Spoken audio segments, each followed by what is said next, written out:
we today? Woo! Yay! Welcome to the Great Falls Public Library. My name is Sarah Cawley. I believe I know all of you in the room right now, which is awesome. I'm the Community Engagement Coordinator here at the Great Falls Public Library. I don't know if I already said that. Anyways, we are really excited to have Leigh Larson here today. She is going to be talking about the 2 months that she spent doing humanitarian work over in Pakistan and all of the intricacies that are included in doing that kind of work in a foreign country. We are excited to have Leigh. This is kind of the kickoff to a little Leigh Larson speaker series here at the library. She's going to speak for the next few months about varying different topics. So keep that in mind as we go through all of this. Leigh is a researcher. She is a liver. She goes out and learns everything based on experience, and it's really great to be able to bring somebody like that to the library to bring top-notch programming about so many different things that we wouldn't learn otherwise, or at least I wouldn't learn otherwise. So we're excited to have Leigh here today to talk to us about all things Pakistan. As we were just talking about, this is not part of our Armchair Traveler series, so this is something completely different and separate from that program as well. As always, bathrooms are out in the hallway. Emergency exit is out the hallway to the right and to the right again. And we are just thrilled to have you guys with us. So without further ado, please join me in welcoming Leigh Larson. Howdy everyone, thank you so much for spending your Thursday night with me. I am going to take you to Pakistan, or Pakistan, as they call it over there, but it would be weird if I said it here, so we're just going to call it Pakistan the way Americans say it. Before I get into the presentation, I want to tell a short story. It took me 4 different flights to get from here to Islamabad, Pakistan. Great Falls, Denver, Denver, Frankfurt, Frankfurt, Dubai, Dubai, Islamabad. And the flight that I was on from Dubai to Islamabad, that last flight, I'm going on something like 20 hours of travel. The flight was at 3:30 in the morning. I get to the gate, and it's all men. And they have what's called these like laborer flights with people who commute to the major cities. So it was all laborers. And I went to the gate agent, and I said, is there anything you can do? Like, just a little uncomfortable. Like, can you put me in the aisle, or just like anything? And he was like, yeah. And he moved me to sit next to the only other woman that was on the flight. And she was with her husband and her lap baby. And nobody's thrilled to be on a 3:30 a.m. flight, let alone a baby. And I was wearing this hat and like a long sleeve t-shirt and I think probably jean shorts. But I looked like a white American woman. And she was completely veiled. You could only see her eyes, and she's holding her baby, and her baby was just in there with me as a different person than anything this baby had ever seen. Playing with my hat, and like trying to grab at my teeth, and like other things that the baby probably had not seen before. And at one point the baby got fussy, and me and this woman, who didn't speak the same language, we don't share anything except for the fact that we're both women sitting next to each other on a plane, basically traded this baby back and forth for the 3.5-hour flight, trying to keep this baby from screaming on a flight with everybody else. And I thought about that because that was sort of my entrance into this entire program. I was, that here I was going into a world totally different than mine, and yet we were still finding one another's common humanity. And so here I was with this mother trying to take care of this baby, crossing cultural and language barriers and just trying to keep the peace. And I was like, that's such like a beautiful metaphor for what this entire summer was. So I'm going to go and tell you, there we go, about my trip, talk about what it was like leading up to it, why I went, talk about Pakistan itself, talk about what I did, and then we'll wrap up with questions or any sort of conversations y'all want to have if we have time. And then, of course, the goal, while I'll be talking about a culture completely different than the United States, the goal is always to find our shared humanity. So while I will be describing the differences, I also encourage you to think like, oh, how is that similar here?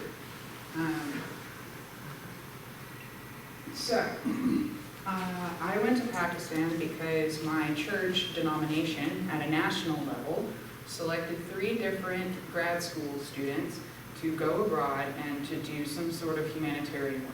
And different projects differed. So this was not taxpayer funded. This was at a high level funded by the Disciples of Christ specifically. However, it was also not a mission trip. There was no evangelizing, there was no proselytizing, it was just going and being of service. And the assignments I was given was working with female and youth refugees of the Taliban, girls' education and child marriage, and climate change in the Himalayas, or the Himalayas. I did not know that's how they pronounce it over there. So, we're still learning the clicker. Leading up to it, I was scared. I had nightmares.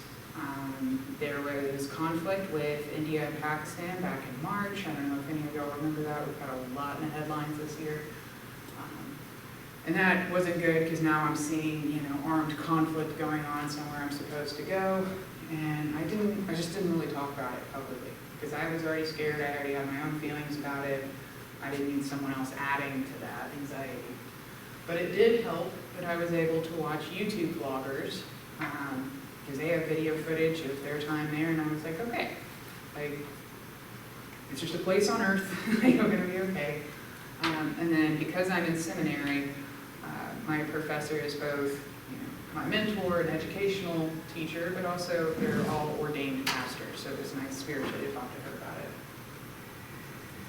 it. Just before we get going, I get this a lot. No, I did not have to cover up. I did not eat dog, cat, or any other sort of odd animal. We'll talk about their food diet in a little bit. I always had a driver, and the house I had was 24-hour security, so I never felt unsafe. Yes, I had to drink bottled water. Tap water is not clean there. I was hospitalized for food poisoning at one point. My total bill was $17. As far as navigating, everyone there spoke English. English, they have 2 official languages. One is Urdu, which is a derivative of Persian, and English. And that English is a holdover from back when the British Empire reigned over India, and then it split into India and Pakistan. And finally, they are not Arabic, they are Persian. Even though the writing itself is Arabic, which is really interesting, the culture, the language, it's all Persian. Furthermore, I learned while I was over there that they don't consider themselves Middle East. They consider themselves South Asian. So if anyone's ever talking to you, you can say, no, Pakistan is South Asian, not Middle East. So in the world map, I tried to, I don't have a little pointer thing, but they have high mountains in the north and east. It's the Himalayas, Hindu Kush, Karakoram.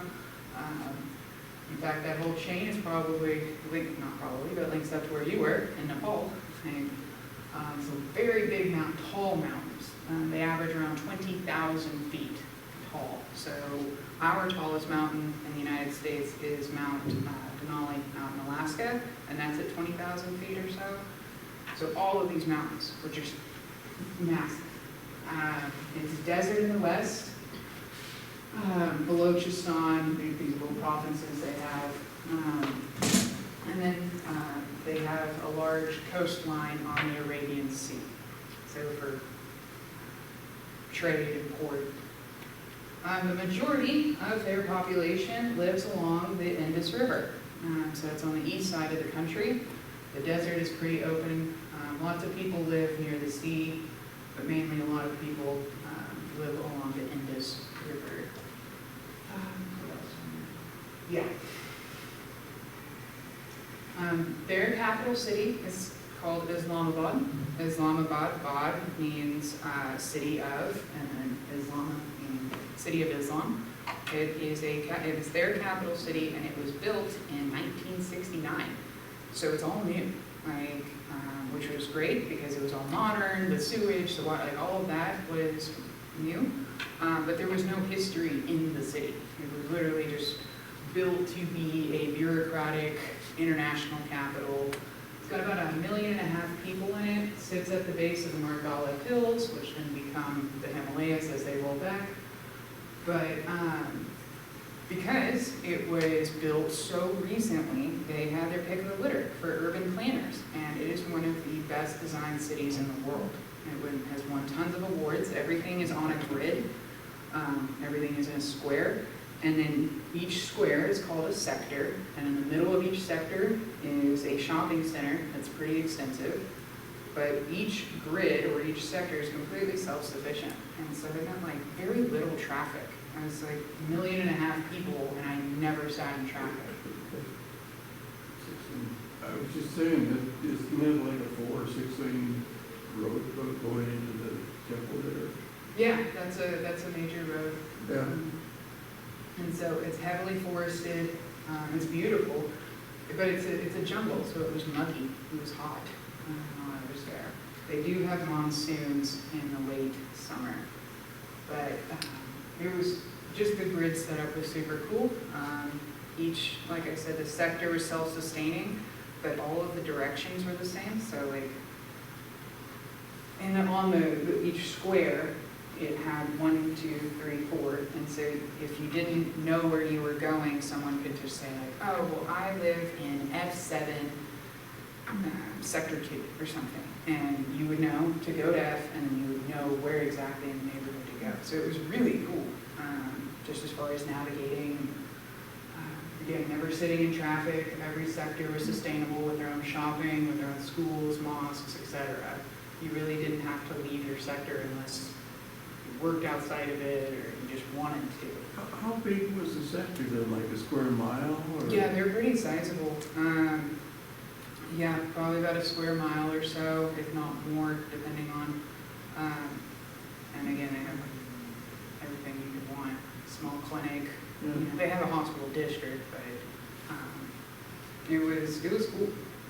I'd never seen anything like that. And again, it's because they just built it, in the last. Where was the planner from? But Turkey.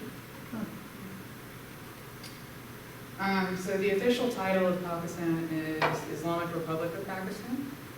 They separated from Hindu India in 1947 to be a Muslim state. It was a very bloody civil war. Paki means purity, Stan means land of, so Afghanistan means land of Afghans, Uzbekistan is land of Uzbeks, and Pakistan is land of purity. They wanted a pure Muslim territory, pure Muslim nation.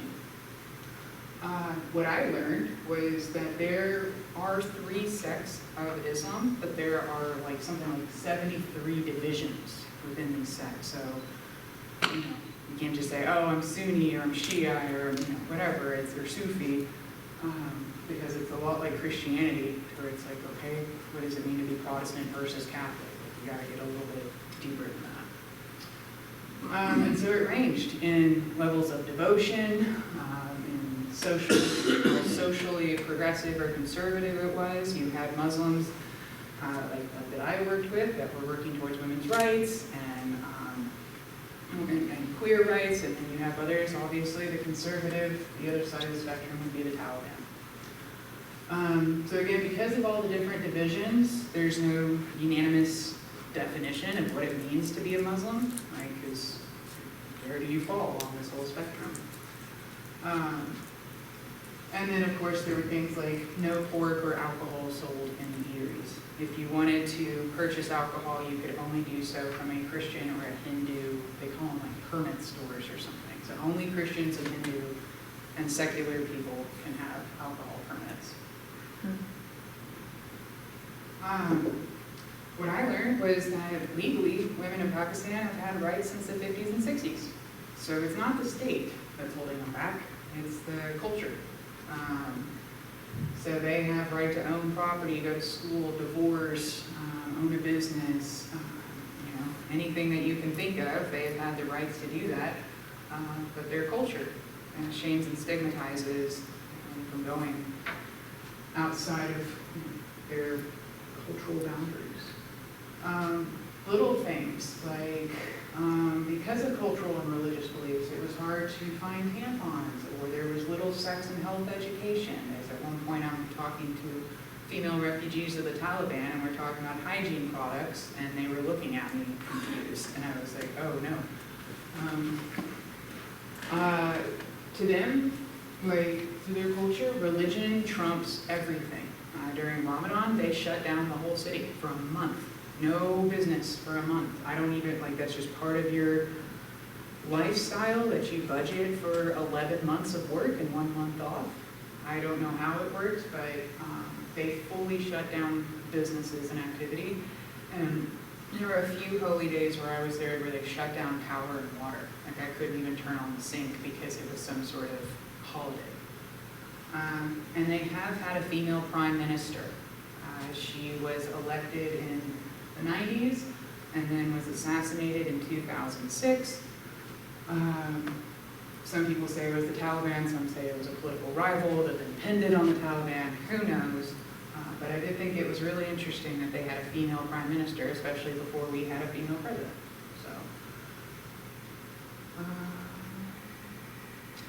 So this was my neighborhood. As you can tell, very nice homes. This would probably be like upper middle class. Again, Islamabad is the financial and bureaucratic capital, so it's going to be a lot nicer than the rural areas. It's catering to business people and political leaders. And then I was invited by and hosted by a Pakistani organization to come serve for 2 months and work on women's rights. Here's the house that I stayed in. It was the staff house where they put other foreign groups, dignitaries, ambassadors, and activists. As you see, it's like very nice. Marble floor, large kitchen. It's in Islamabad, which is the wealthiest city in Pakistan. Pakistan is very family-driven, and laws and extended families live all together, which is why the houses are so large. This house was 8 bedrooms. I have air conditioning, fans, lighting, electricity, power. I think a lot of folks think, like, oh, Pakistan's just like, you know, in the desert or something. But no, it's like, there's proper infrastructure. Here is my room. Had a nice bed, flowers, it was a nice gift. I had a TV. I watched a lot of Lord of the Rings. It was very hot, 107 degrees. I wore Western clothing a lot, but I did buy 2 shalwar kameez, which are the traditional clothing of Pakistan, just so that I could go into more conservative spaces if needed. When I was done with the shower, I would squeegee the water into that drain in the middle. I was also thankful to have a Western toilet, because in some of their bathrooms in Pakistan was just a drain on the floor that you went to the bathroom in. That's very common in Asia. Here's the balcony that I spent time in the mornings and the late evenings when it wasn't 107 degrees. It was beautiful. It backed into the Margala Hills, which is kind of the foothills of what would eventually become the Himalayas and Karakoram. They had prayer calls 5 times a day. It would be very meditative just to sit and listen to. I had a weight room, which was nice because it's not very common that women exercise publicly or around the neighborhood. The front yard was beautiful and had tons of flowers and greenery. It had a locked gate, security cameras, an alarm, and a 24-hour security guard on site. So that's the home I was in. I sent that video to my mom pretty early on, and she liked that. She's like, hang on. I don't know what I thought it was, but it's nice. Here's what I wore to the office in Islamabad, Pakistan during my humanitarian trip. I went through a cultural training before I left, and they're basically like, Islamabad is so modernized, you can wear whatever so long as it's professional. So I just typically wore either pants or long skirts, and of course sleeves to the elbow. Sometimes I'd have a hoodie or scarf. I did wind up purchasing 2 shalwar kameez, which is basically the national uniform for men and women in Pakistan. They have so many different designs. I did this because I went into conservative neighborhoods and areas doing humanitarian work and wanted to be respectful. I brought my Stetson because I never travel without it, and I wore sandals constantly, which meant I was always getting pedicures. It was such a great experience this summer. So that's what I wore every day. I brought this, or I wore this. I'm going to pass around. I'm going to detach this so you can feel the fabric. Pass that It's all made of the same fabric. Everybody wears this, it's called a shalwar kameez, and everybody wears this. The men wear the exact same thing, but they come in solid colors, and then the girls, women, they wear these and they come in all sorts of prints, colors, designs. But for men, it's typically a solid color, navy, khaki, white, tan, neon colors. And then the girls have these designs. It's, as you can feel, super lightweight. Kind of feels like pajamas. Great for somewhere that's 107 degrees. Also very modest, right? They have this nice stretchy pants. Goes to my wrists almost, goes to my ankles, covers, so very modest clothing. I did wear my Stetson pretty frequently, especially because I was the only American there. It was, and I'll actually show you how the women put it on. Like the women around the office, they would basically be walking around like this all the time, with their leg behind them, or just like a, and then if they needed to go into a more conservative space,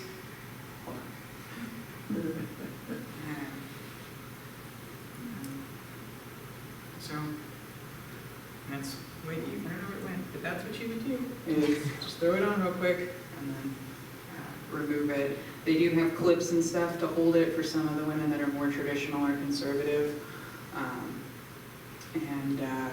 But what was really interesting for me to learn was that being veiled or wearing or being covered doesn't necessarily, so it means that you're conservative in your faith, and you were trying to dress to your faith, but that doesn't mean that you are a conservative socially. I had lots of women that were fully veiled that worked next to me at the women's organization, working towards women's rights, child education, girls' education, etc. So just because they were veiled doesn't mean that they were super conservative. So I had some friends. Again, I worked with a women's organization. They were awesome. As you can see, like some of them are wearing head covering, others are not. On the left, I stuck out and people would ask to take pictures with me. So this was at a museum on the left, and it's very common in rural Pakistan to have a lot of kids. Virility and progeny and having a large family is a sign of status, particularly masculinity. And this was one family of like 10 kids, and they asked to take a photo with me. And it was like kind of trippy. But yeah, the clothing, as you can see, they're all wearing their shalwar kameezes, but also there's people wearing Western clothing. So what I would consider Western. Here's what I had the opportunity to go to a Pakistani wedding. My coworker invited me at the last minute. It was her niece. That's the dress I wore in the top right. That's also me with the bride. That's the bride and the groom, and that's the bride's family. This was, again, they don't drink alcohol there. I had never been to a wedding where they didn't serve alcohol. They didn't serve it. This was called the nikah ceremony. In Pakistani weddings, a lot of South Asian weddings, India included, they're huge. They're a big deal. They'll go on for months, these events. You have up to like 15 events. They can last anywhere up to like 6 months, depending on how wealthy you are. And it's just dancing and food and merriment. This specific ceremony, this specific event, would be kind of like a bridal shower and a wedding ceremony combined. She did walk down the aisle, they did exchange rings, but all of the gifts that she was given, she sat in this chair couch thing behind them, and the family and friends would give her high value gifts. It could be jewelry, it could be cash, it could be property, anything. But the point was all the gifts that were given to her at this event are legally in the bride's name. So if anything happens to the husband, all of these things that she received are hers to do with how she sees fit. So that was really, I didn't know that. I didn't know that's how it was, but she did. She received lots of really expensive jewelry. Back in the day, they probably would have given them livestock or property. That's not really too common now, but it does happen. How much education do women normally get? Yeah, so now, like, it's pretty now it's kind of based on your wealth, but middle class, they go to college. That's a great question because all of their schools are separated by gender. And you can go to separate girls' colleges and boys' colleges, but a lot of them are co-ed. And they also talked about how that has changed the dating landscape. Like, they don't really do betrothed marriages or arranged marriages anymore because people meet in their co-ed colleges or programs of study. So, the Pakistani food, there's me with food poisoning at the hospital. But a lot of their food has it's called roti, but it's like a tortilla.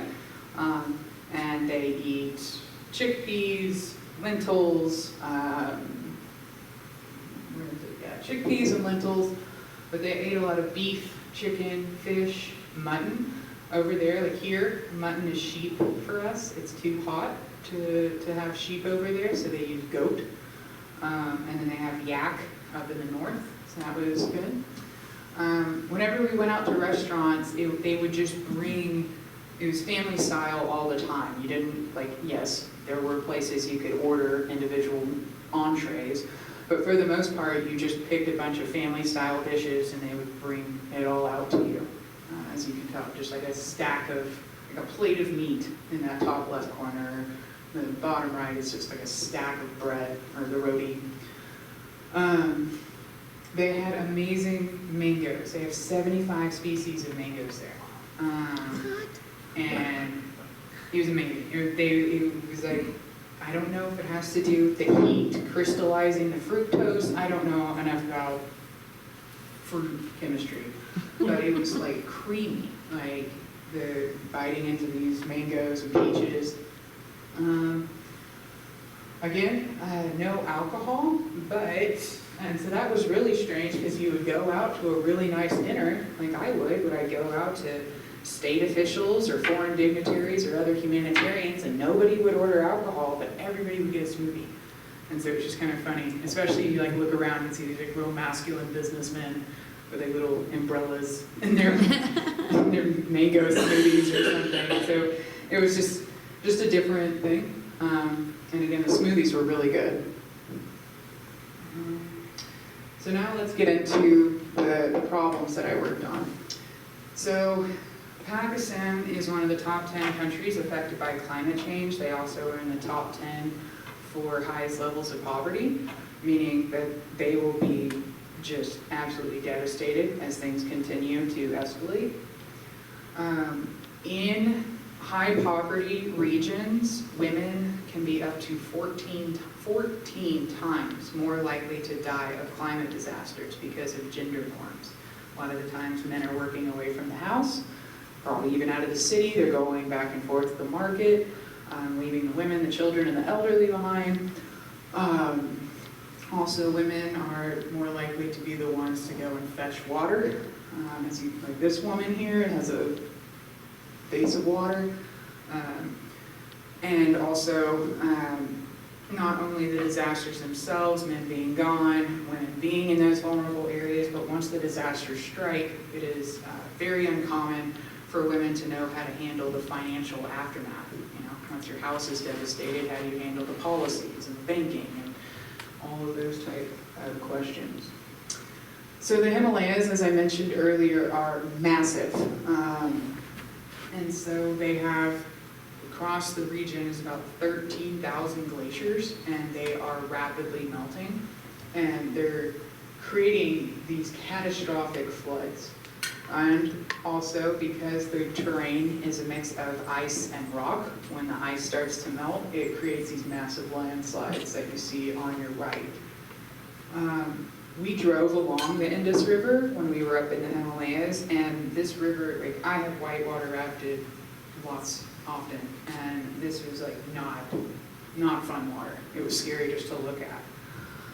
This water is fast, it's dangerous, it's just rock.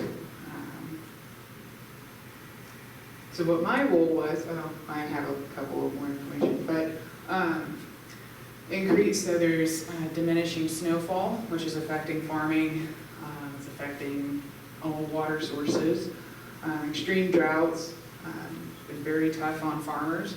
Something cool that up in the area we were in was this the language that they speak is isolated. It's not related to an Indian language or a Persian language or a Chinese. It is completely independent, that they form themselves. They do speak English, but I just thought that was cool. And also, their average lifespan is 105. So whatever they're doing up there, it's working for them, but climate change is not. So these are very remote people. I did sit next to some K2 mountaineering. K2 is the second tallest mountain in the world. It's in the Himalayas, and the K2 mountain guide was telling me how challenging it is to be able to plan hikes moving forward because of how unstable the terrain has gotten with rapid melting temperatures.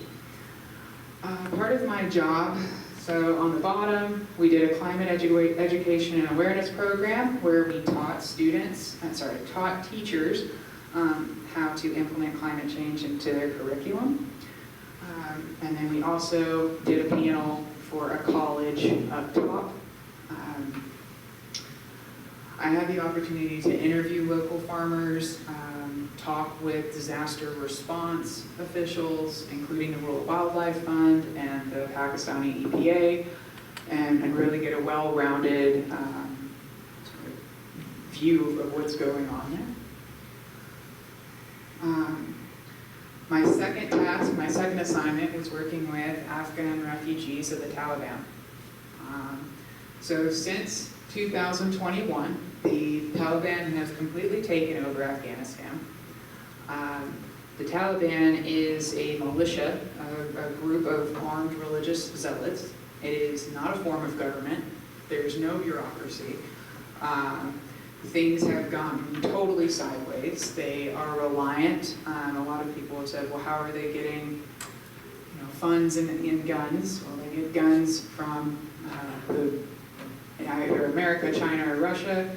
And as far as funding, 80 to 90% of the world's heroin is grown in Afghanistan, and that was actually technically poppy.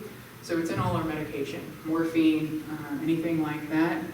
High chance that it came from Afghanistan, and now they're sitting on it. So they've got illegal arms, they've got all the poppy, and then now they're doing sex trafficking. So none of it is what I would call spiritual. And they'll tell you in Pakistan that they were like, the Taliban is not Muslim. I don't know what it is, but it's not Muslim. The same way that we would look at an extremist group and say, that's not Christian. So, they have banned girls' education after 12 years old. Women are not allowed in public without a male. They're not allowed to speak without a male. So because of that, they don't have any teachers, because teachers are primarily female. So schools have shut down. I mentioned the sex trafficking and the child marriage. It is not uncommon for them to kill the husband and then forcibly marry a wife and take over the family.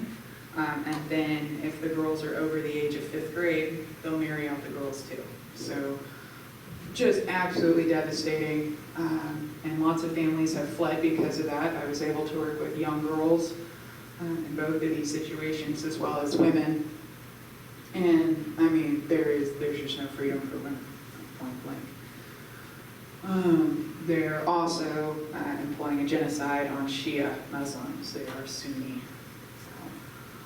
And their differences, I'm not going to go into the differences of the Sunni and CHA, but yeah, really catastrophic.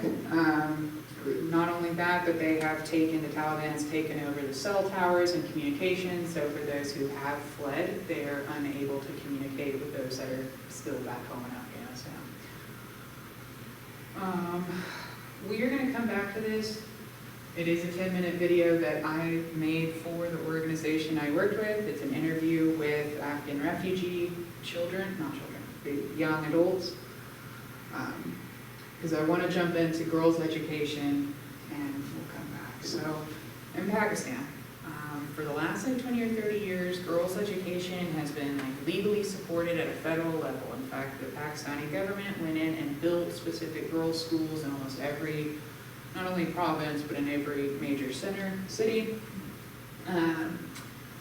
However, the poverty rate is so high that they don't collect a lot of taxes. And without taxes, you can't have schools, you can't pay teachers, you can't have proper policing, you can't have proper courts. Everybody hates taxes until you're somewhere where they don't have taxes. And then you're like, oh, you have no infrastructure. And because they have no infrastructure, or they have such little infrastructure in the rural areas, there's a high poverty rate. And they're especially in more rural, conservative, religious, there's very little practice or acceptance of birth control or family planning. High emphasis on the number of children that you have as being a form of your masculinity. And so you wind up having a lot of children that you can't feed. And in order to be able to afford to feed the children, you marry out the daughters as young as 5th grade. The hope is that you marry off your daughter to someone who has resources, and typically that looks like an older male. So it's not uncommon for 5th grade girls to marry 45-year-old men older, because he's more likely to be established. And they still practice polygamy. So your 5th grade daughter might be one of 5 wives. So because they marry off their girls so young, a lot of them don't send their daughters to school at all. They keep them at home, teach them domestic skills, to make them competitive for when it is time to marry them off.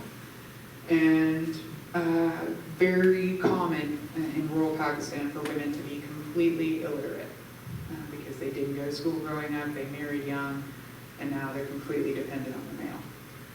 So, with the program that I was working with communities that were open to taking the girls' schools that were not being used because of tax funding. They didn't have the funding to run the schools. And working with the communities to hire teachers, provide school meals, and work with the villages to educate girls up to 8th grade. In the past 3 years that they have been working on this, they have been able to get 450 girls up to 8th grade, which is huge, because the original was 0. So it is still pretty early on. They've just worked with 3 different villages, and it's really pretty amazing. All of the food that they get is locally sourced. They also, the organization I was working with, gifted the villages 30 goats, milk-producing goats, and that they gifted them to widows, because widows are just as vulnerable once the husband dies. Well, how are they going to gain income? They don't even know how to read. So having these goats, being able to provide and sell milk, cheese, and then have it for yourself.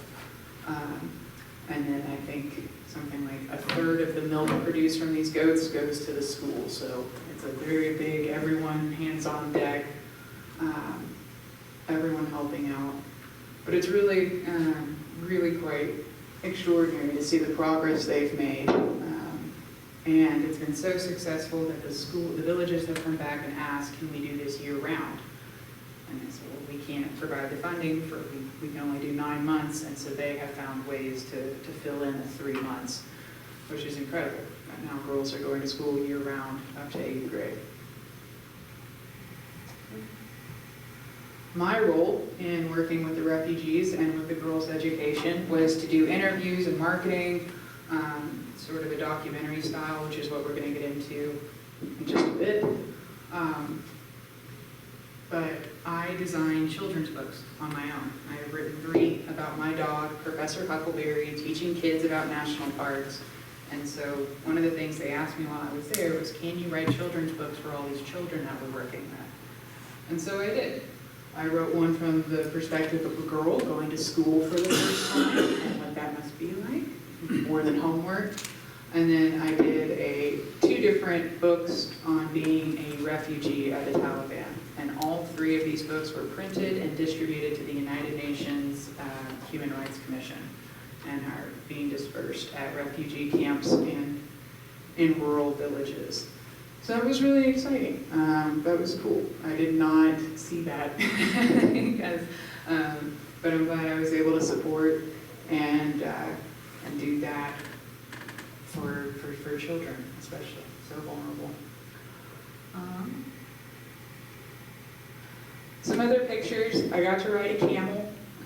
It is worth noting, though, I didn't know that until after the fact, but they have like absolutely no animal rights there. That's not a thing. So I hope that that camel is okay. I did not know that until I got off. Again, high mountains. Me looking back at the mountains up in the Himalayas, I had, like I said, I worked with girls that were fully veiled and some who were not at all.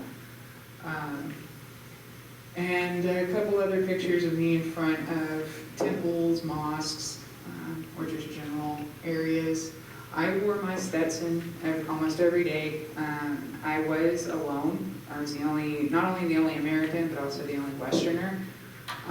There was at one point where a Japanese delegate came, and he was super cool. But like there was something about like this hat that like kept my identity together, or something. Like it was the only thing I had to like keep me grounded. So that was really quite special. And then I believe we're just about done, so I'm going to rock back to the refugee videos and let them tell you their story. And then we'll have just enough time for questions.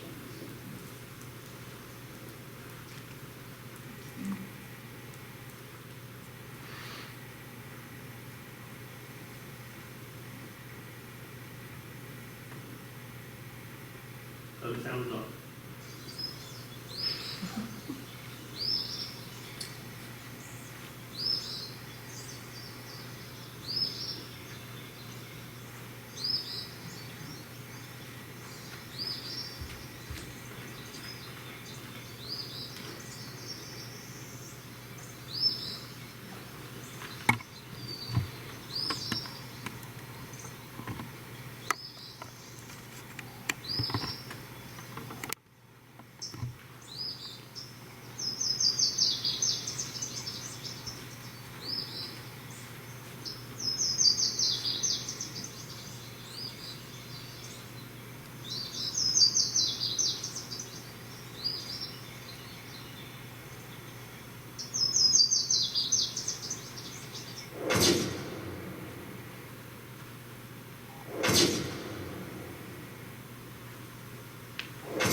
I'm 18 years old and I'm currently living in Uttar, Pakistan. I'm 19 years old and it's been around 3 years I'm living in Islam. My age is 19 years old and I'm from Afghanistan, from Parwan province. I am 15 years old. I'm in grade 10. My family is 7. We are 5 members in my family, my one brother and one sister and my mother and father. Right now I'm only with my mom, with my brother and 2 sisters. And my other family, which is my grandpa, grandma, they're all in Afghanistan. I don't have anyone else.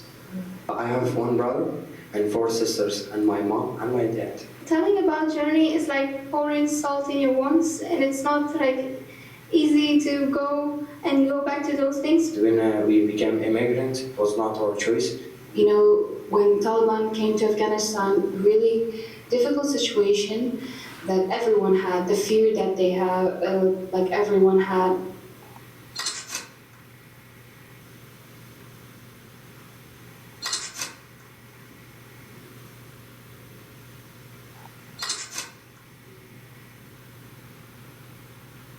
Being in Afghanistan, I was happy and I was like studying, but then something very bad happened and because of the Taliban, as they banned the study for girls and women.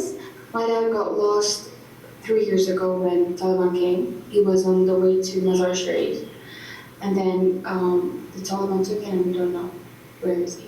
My father worked with U.S. government, commando special operations in Afghanistan, and when the Taliban took the control of Afghanistan, we came to Pakistan because they wanted to arrest us and kill us.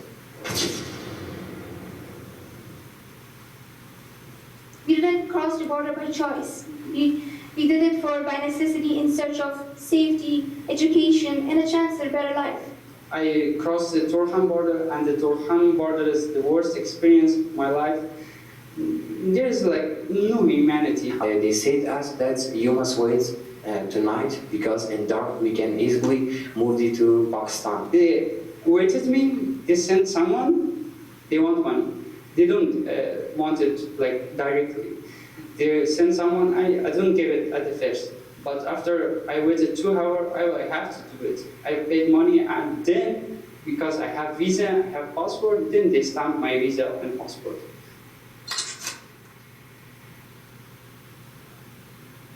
By the time passes, I got mental health problem, especially depression and anxiety, which really made me weak and changed me as a different person. When I remember that situation, I feel so very bad.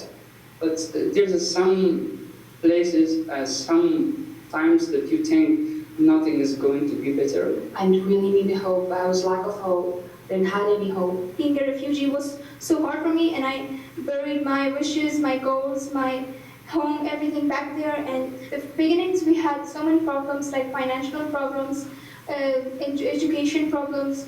We didn't have the financial status to study at the school. So it was really hard for me, like to study and to grow in Pakistan.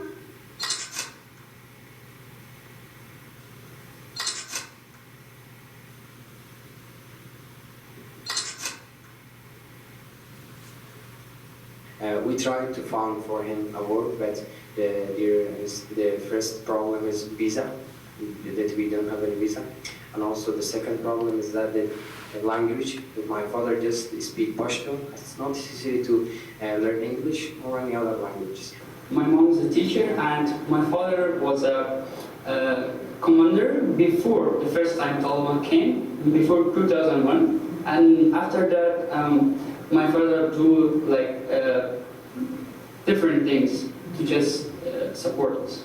In Pakistan, I think if I be the first position in all of the class, I cannot find a good job for myself because I'm a Afghani. I was playing football in a team in Afghanistan. After I came to Pakistan, I focused it. I should forget myself, forget my hobbies, forget my time, and I should serve my time for my family, serve to work, serve to find money for my family, and make a good life for them.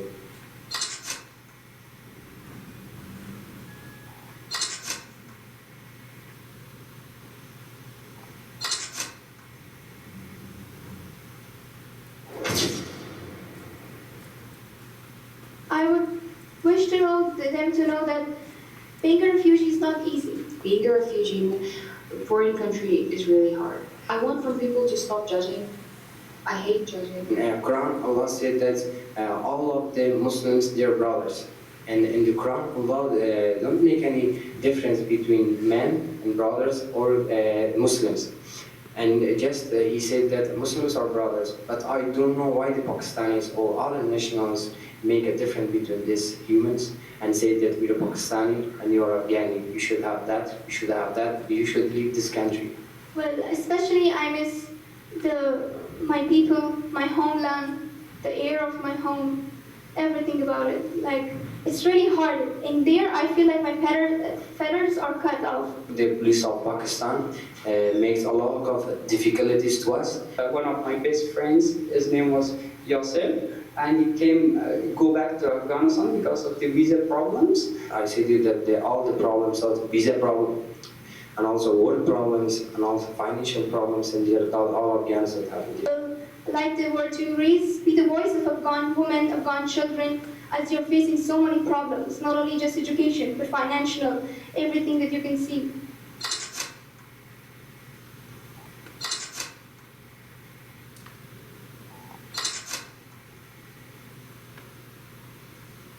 Be kind to each other because we don't know who's there with us the other, even 1 second or the other minute, the other day.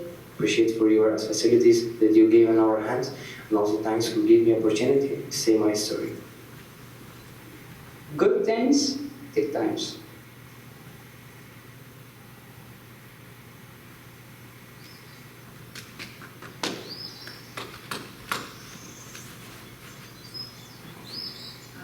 Thank you for watching that.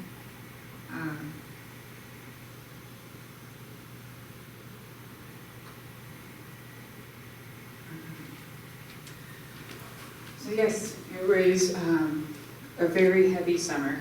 A lot of dealing and working with some of the worst human rights crises on Earth.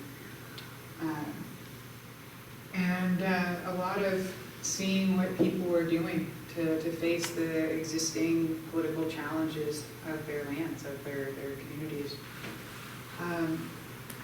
I hope that today I was able to give you a pretty robust description or entry into Pakistan.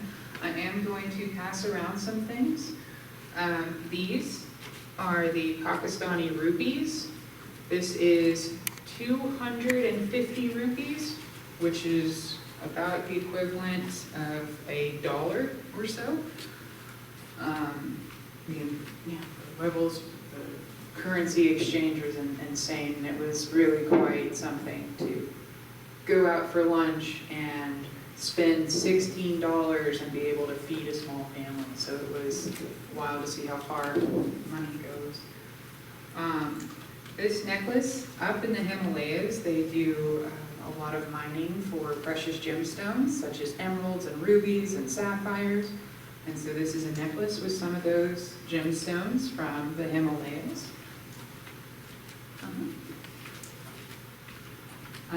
And then these are 2 scarves, pashmina scarves that are hand embroidered, that I'm going to pass around as well, so you can feel these beautiful scarves. And then finally, this painting was painted for me by one of the girls that interviewed. This was her sort of journey. At one point, she was separated from her family and was walking around in the mountains by herself until she found another group, and essentially just kept surviving. And unfortunately, I heard a lot of stories like that. And now keep in mind, a lot of these people, especially the women, the girls, have never lived without their father or some sort of patriarchal presence. And so it's devastating and debilitating for so many different reasons. The Taliban, and quite scary. And again, just like I said in Pakistan, Afghanistan's a little bit different because it's a full-blown takeover. But at least in Pakistan, and the work I was doing, the state was not the culprit. The state was not the problem. It was the culture. Religious extremism, religious patriarchy, extremism. And it's just something I really thought about, how much you can hold women back and hold communities and societies back without ever changing the laws. So that wraps up my bit. Does anyone have any questions or have any discussion that they would like to? Okay, the 250 girls who made it to 8th grade, those are Pakistani girls. Yes, those are in Pakistan. So that's one package, but the Afghan kids is the other. What about that repatriation? Are they really going back? Yeah, that's really scary. So when they were talking about visas in that interview, when they first came over, particularly right after the Taliban took over, the Pakistani government gave everyone something like 6 months to a year of visas. And then they recently changed it in the last month to where you have to reapply for a visa monthly for every person in your household. They've also made it cost prohibitive to apply that often. And so what's going on is a lot of people who may have been in Pakistan legally for years now can't afford the monthly charges for a family of 4 or 5. And so if they skip a month or something happens, maybe they don't get processed, they are now on the list to be detained and deported by the Pakistani police. And so they'll round them up, they'll take them to the Torka border, which was what I showed in the video, and then they'll continue to be pushed into Afghanistan, which if it's not their death, then it's going to be something pretty close to it. They'll be forcibly married into the Taliban of some sort. It's brutal. So Pakistan is a poor country, doesn't have money, or where would they get wealth? They have gemstones, or what would allow them not to kick everybody out and to take care of their own people there? Yeah, that's a great question. That they're trying to find. Like they don't have oil, or what do they have for resources, or do they use Yeah, so their largest market for a long time was textiles.